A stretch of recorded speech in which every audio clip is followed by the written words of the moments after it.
Lazarus, Mary and Martha's brother, was very sick. They lived in Bethany. Jesus was very close with Mary, Martha, and Lazarus. When he heard Lazarus was very sick, instead of immediately going to see him, he stayed 2 days longer in the place where he was with his disciples. His disciples were confused, but Jesus first told them, "This sickness does not lead to death. It is for the glory of God, so that the Son of God may be glorified through it." After 2 days, Jesus said to his disciples, "Let's go to Judea again." The disciples responded, "Rabbi, the Jews were just now seeking to stone you, and you're going there again?" Jesus answered, "Are there not 12 hours in the day? If anyone walks in the day, he does not stumble, because he sees the light of the world. But if anyone walks in the night, he stumbles, because the light is not in him." "Our friend Lazarus has fallen asleep, but I will go to awaken him." The disciples said to him, "Lord, if he has fallen asleep, he will recover." Jesus told them plainly, "Lazarus has died, and for your sake I am glad that I was not there, so that you may believe. Let's go to him." Thomas, called the twin, said to his fellow disciples, "Let us also go, that we may die with him." When Jesus came, he found that Lazarus had already been in the tomb for 4 days. Bethany was near Jerusalem, about 2 miles off.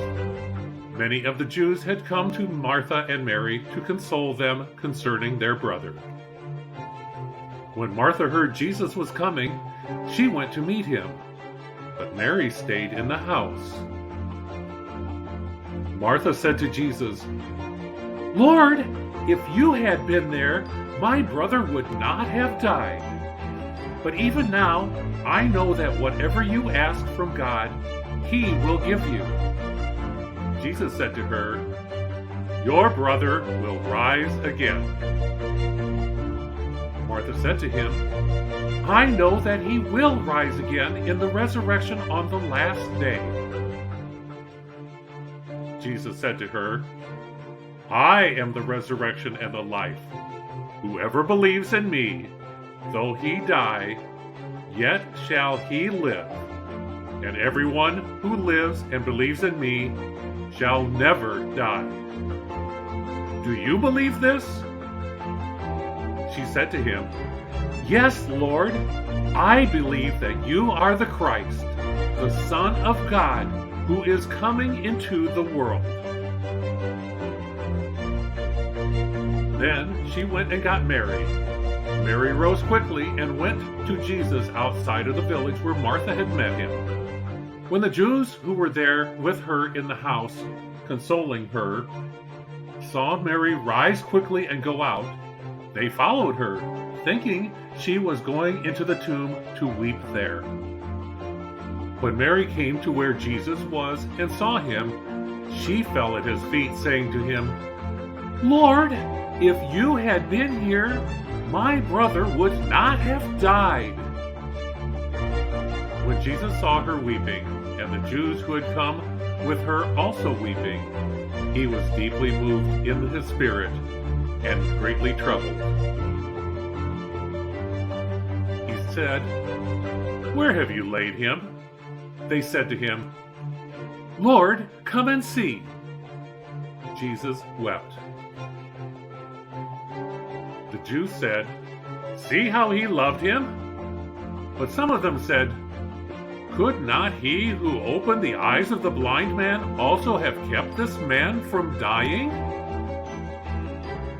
Jesus, deeply moved again, came to the tomb. It was a cave, and a stone lay against it.